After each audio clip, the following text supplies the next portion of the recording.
Magandang araw mga momshi! Ngayon nga lang uli ako nakapag-vlog.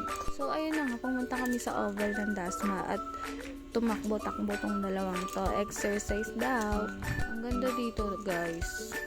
Sobrang lawak niya, tsaka ang daming player. Pero sabi nung guard dito, mga players lang daw ang pwede pumasok. So ayun na nga guys, iniikot nila yung buong oval.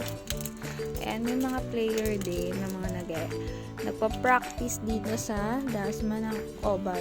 Katabi lang to ng arena guys, tsaka ng playground ng mga bata. Malapit na sila sa finish line. Onting-onting kembot na lang. Ayan. Binidyo ko nga para may babalikan naman kami na nakapunta kami dito guys. Ayan. May iba nga rin palang nag-jogging dito. Kasi nga, sobrang lawak ng place. Tsaka yung ambience niya, ang ganda. Maganda dito guys, pumunta din kayo.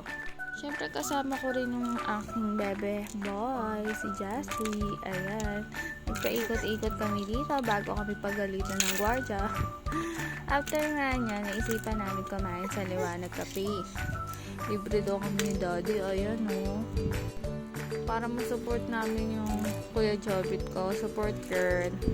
Pumunta kami dito sa Liwanag Cafe, sa Dasma branch pala to guys. Punta na din kayo.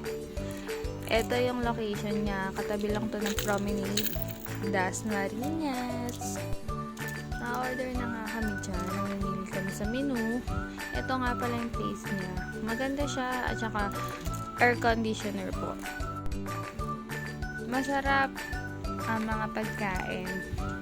Order kami dyan ng ayan. Yung mga pangalan niya nandun na sa menu guys. Hindi ko kasi maaalala eh. The best dyan yung